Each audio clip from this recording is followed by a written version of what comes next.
آج ذوالحجہ کے آخری ہفتے محرم الحرام سے پہلے پہلے یہ تسبیح 10 بار پڑھ لو۔ قرآن پاک کی یہ صورت پڑھ لو جس کی تلاوت اللہ پاک خود کرتے ہیں۔ جس گھر میں یہ صورت پڑھی جاتی ہے فرشتے اس گھر کو رحمت سے ڈھانپ لیتے ہیں اور دولت سے مالا مال کر دیتے ہیں۔ بسم اللہ الرحمن الرحیم۔ محرم الحرام سے پہلے ذوالحجہ کے آخری ہفتے کے دن قرآن پاک کی سب سے پرسکون اور آنکھیں روشن کرنے والی صورتوں میں سے ایک صورت کا خاص وظیفہ لے کر آپ کی خدمت میں حاضر ہوا ہوں۔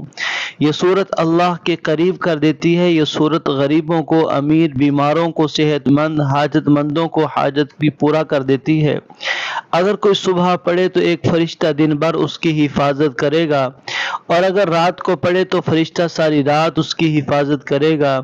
یہ خاندان کے اندرونی امن کو برقرار رکھنے اور کسی بھی قسم کے تنازعات کو دور رکھنے میں مدد کرتی ہے۔ یہ صورت مال اور ملازمت کے لیے خاص ہے۔ اگر کوئی اپنی زندگی میں کامیاب ہونا چاہتا ہے تو اس صورت کو روزانہ 1 مرتبہ لازمی پڑھے۔ یہ قرآن پاک کی وہ صورت ہے جس کی تلاوت جنت میں اللہ رب العزت خود فرمائے گا۔ یہ سورت الرحمن ہے۔ الرحمن اللہ کے خوبصورت ناموں میں سے ہے جس کا مطلب ہے کہ رحم کرنے والا۔ یہ سورت جو بھی پڑھتا ہے اس پر رحم کیا جاتا ہے، جس مقصد کے لیے پڑھتا ہے وہ مقصد پورا کیا جاتا ہے، زندگی کی سختیوں سے اسے نجات ملتی ہے۔ اللہ والو، ذوالحجہ کا آخری ہفتہ ہے اور محرم الحرام سے پہلے پہلے آپ نے یہ وظیفہ، یہ عمل جو ترتیب سے میں بتاؤں گا آپ نے ضرور کر لینا ہے۔ انشاءاللہ پورا سال اللہ پاک آپ پر رحم فرمائے گا، اور جس پر اللہ رب العزت کی ذات رحم فرماتی ہے تو اس پر پوری دنیا رحم فرماتی ہے۔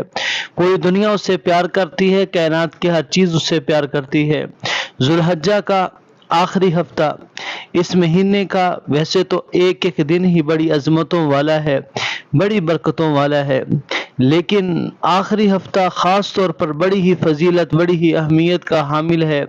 اگر آپ اللہ پاک پر کامل یقین، بھروسہ رکھتے ہوئے یہ وظیفہ کرتے ہیں تو اللہ تعالیٰ آپ کی تمام پریشانیوں کو دور کر دے گا، آپ کے رزق میں اضافہ کر دے گا، کیونکہ اللہ تعالیٰ ہی ہر چیز پر قادر ہے، اللہ تعالیٰ ہی سارے جہانوں کا مالک ہے، اسی کے قبضہ میں، قدرت میں سارے جہانوں کی بادشاہت ہے۔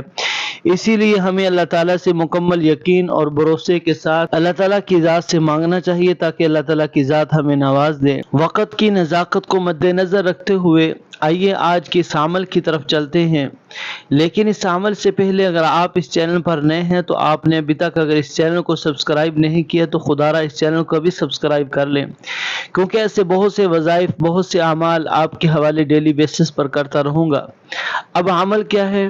ذوالحجہ کا آخری ہفتہ محرم الحرام سے پہلے پہلے جب کہیں جس کو وقت مل جائے اور یہ دن جس کے پاس آ جائے، وہ سب سے پہلے باوضو مصلی پر بیٹھ جائے اور نبی کریم صلی اللہ علیہ وسلم کی ذات اقدس پر درود شریف پڑھے۔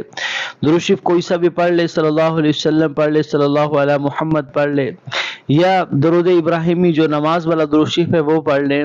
ایک دفعہ ثواب کی نیت سے میرے ساتھ آپ بھی درود ابراہیمی پڑھ لیں۔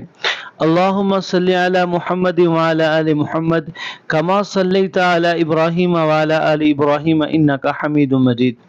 اللہم بارک علی محمد وعلی آل محمد کما بارکت علی ابراہیم وعلی آل ابراہیم انک حمید مجید۔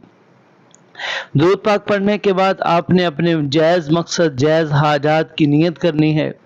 آپ بے روزگار ہیں، روزگار کے لیے پڑھ لیں۔ اولاد نرینہ چاہتے ہو، اس کی نیت کر لیں۔ آپ کی اولاد نافرمان ہے، آپ کا کہا نہیں مانتی، اس کے لیے پڑھ لیں۔ آپ کرائے کے مکان میں رہتے ہیں، آپ اپنا ذاتی گھر خریدنا چاہتے ہیں، اس کی نیت کر لیں۔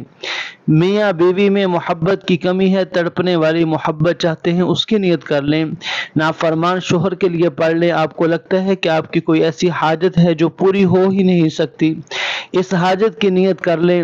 انشاءاللہ جو بھی آپ کا مقصد ہے، جو بھی آپ کی حاجت ہے، اس کی نیت کرتے ساتھ ہی فوری طور پر آپ نے ایک بار اعوذ باللہ من الشیطان الرجیم بسم اللہ الرحمن الرحیم پڑھ کر وظیفے کا آغاز کرنا ہے۔ اور سب سے پہلے نمبر پر آپ نے جو وظیفہ پڑھنا ہے وہ وظیفہ اللہ تعالیٰ کے مبارک نام ہے، وہ نام یا رحمان یا رحیم یا کریم۔ جب آپ اس نام کے ذریعے اللہ تعالیٰ کو پکارتے ہیں تو اللہ تعالیٰ فرشتوں سے پوچھتا ہے، اے فرشتوں یہ کون ہے جو مجھے میرے ان ناموں کے ساتھ پکار رہا ہے؟ فرشتے آپ کا نام پیش کرتے ہیں، اللہ فرشتوں سے فرماتا ہے، اے میرے فرشتوں جاؤ اس بندے کی حاجت کو پورا فرما دو۔ آپ کی کوئی ایسی خواہش جو آپ کو لگتا ہے کہ ناممکن ہے، آپ آج اپنی اس ناممکن حاجت کی نیت کر کے اللہ پاک کے ان مبارک ناموں کو پڑھنا، پھر دیکھنا کیسے آپ کی ہر حاجت غیب سے پوری ہوتی ہے۔ یہ مبارک نام آپ نے کیسے پڑھنے ہیں، کتنی بار پڑھنے ہیں، توجہ کیجئے گا۔ یا رحمانو یا رحیم یا کریم ایک بار ہو گیا، یا رحمانو یا رحیم یا کریم 2 بار ہو گیا، یا رحمانو یا رحیم یا کریم 3 بار ہو گیا۔ اسی طرح آپ نے ان مبارک ناموں کو ہاتھوں کی انگلیوں پر پڑھ لیں، تسبیح کے دانوں پر پڑھ لیں۔ آپ نے صرف اور صرف 10 بار پڑھنا ہے، یعنی آپ نے 10 بار پڑھنے کے فوراً بعد دوسرے نمبر پر سورہ کوثر پڑھنی ہے، جو اللہ تعالیٰ کی بے حد لاڈلی صورت ہے، اور یہ قرآن مجید کی مختصر ترین صورت ہے۔ پہلے آپ اس صورت کی تلاوت سماعت فرما لیں۔ اعوذ باللہ من الشیطان الرجیم، بسم اللہ الرحمن الرحیم، انا اعطیناک الکوثر فصل لربک وانحر ان شانئک هو الابتر۔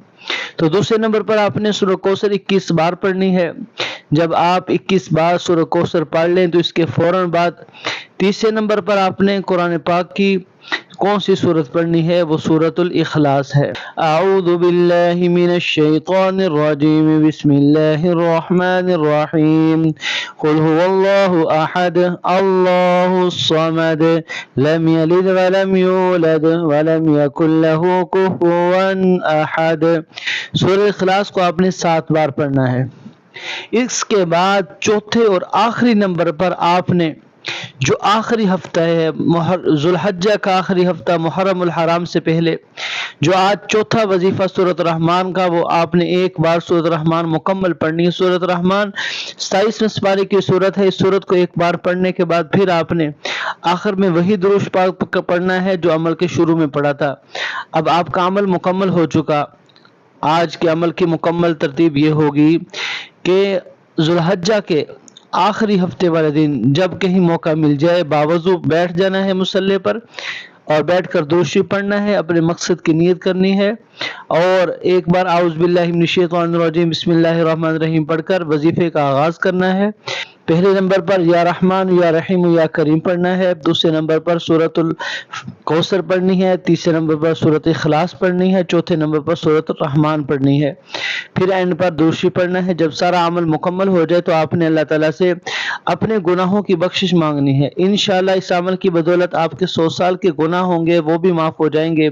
میری اللہ تعالیٰ سے دعا ہے کہ اللہ تعالیٰ تمام مسلمانوں کی پریشانیاں دور فرمائے، رزق کی فراوانی عطا کرے، تندرستی کو ختم فرمائے۔ یا اللہ قرض داروں کو قرض سے نجات عطا کر دے، بے گھروں کو گھر عطا کر دے، بے روزگاروں کو روزگار عطا کر دے، بے اولادوں کو اولاد عطا کر دے۔ یا اللہ ہمارے صغیرہ کبیرہ تمام گناہوں کو معاف فرما دے، ہمیں 5 وقت کا نمازی بنا، ماں باپ کا فرما بردار بنا، دین اسلام کے احکامات پر عمل کرنے کی توفیق عطا فرما، آمین یا رب العالمین۔